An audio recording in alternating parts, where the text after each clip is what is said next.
To understand what I'm about to tell you, I need you to do something first.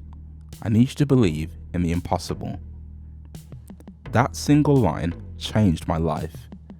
Sitting there at 13 years old, I had no idea how such a bright red spandex wearing superhero would change my life for the better. If you have no idea what I'm talking about and somehow haven't read the title of the video, this time I want to talk about the Scarlet Speedster himself. Out of all the shows that I've ever watched on television, I want to tell you why the most influential one is The Flash.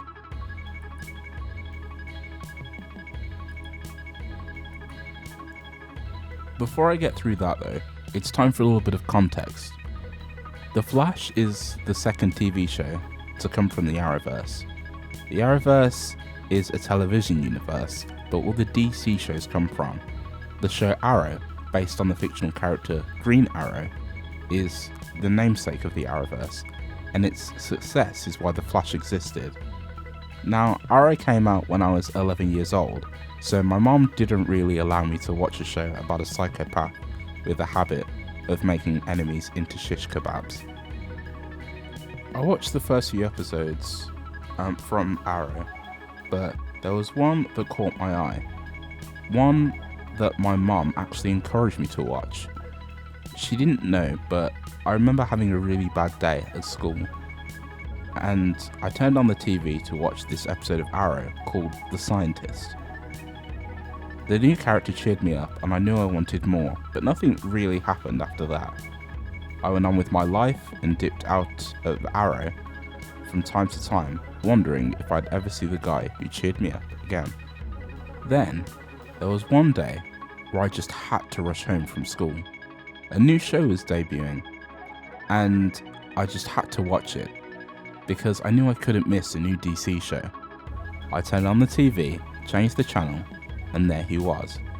Barry Allen was there once again, as if he was an old friend that dropped by to say hello.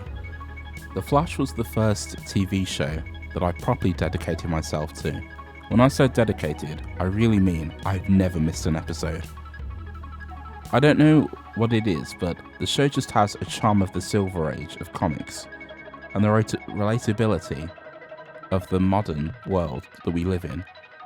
Alex Garfin, who plays Jordan Kent, put it perfectly when he said, "But with The Flash anyway, I feel like it's the campiness of the CW done right. If you take the self-aware, over-the-top situations from shows like Legends of Tomorrow, you can tell where The Flash is more light-hearted side and where it comes from. The details of time travel, alternate Earths, and battling with forces of nature every other Tuesday is highlighted like it's just a passive thing.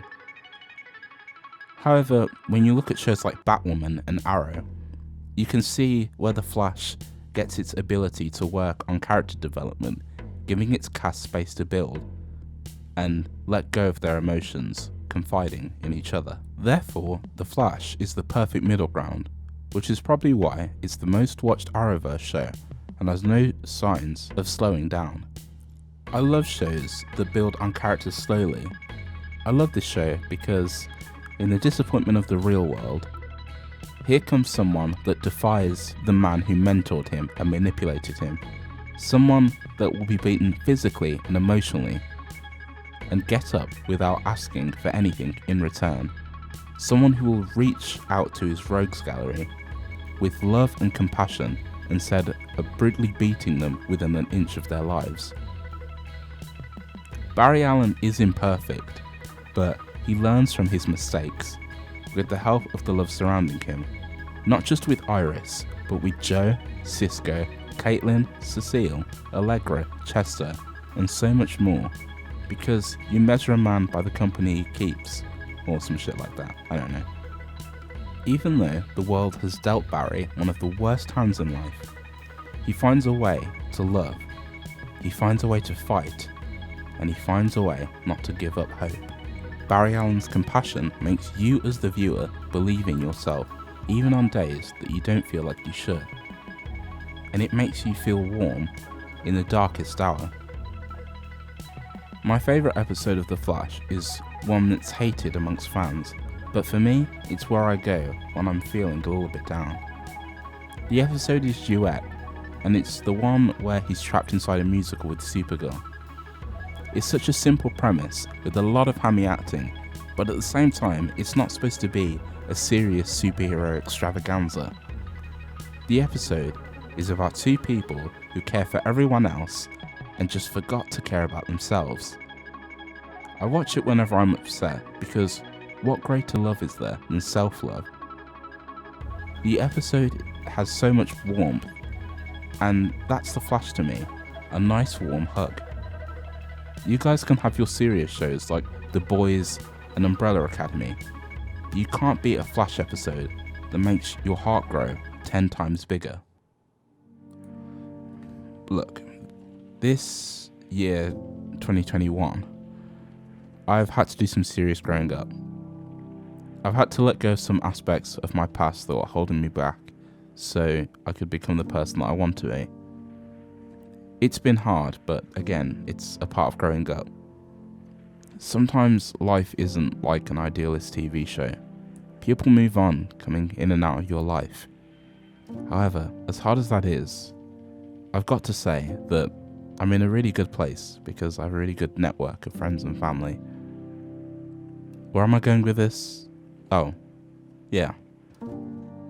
Yes, the show is a little bit cheesy at times, and I'm not saying go to your local zoo and punch a gorilla in the jaw, but I think everyone should learn a thing or two about Barry. Being trapped in this loop of darkness and not letting anyone in can lead to a lonely life. Having that small circle of family and friends that you can turn to makes it all the more easier. Everyone needs their own Cisco and Caitlin to laugh with, to cry with, to have experiences with. The people around Barry highlight why Barry Allen is the best of us, which is the reason that no matter where I am or who I become, I'll always run home to catch the next installment of The Flash. Seems that we got a little bit sentimental in this video. I wanted to talk about The Flash for a long time, but I didn't know how. And now that Carlos Valdes, otherwise known as Cisco Ramon, is leaving the show, I think that there's no better time to do a sort of tribute to the OG cast. What's your favourite episode of The Flash? Put it down in the comments so I can judge the hell out of your TV choices. Thanks for watching, guys. If you're new to the channel, you can always like and subscribe. And I'll see you next week to talk about something that will hopefully appeal to the YouTube algorithm. Bye, guys.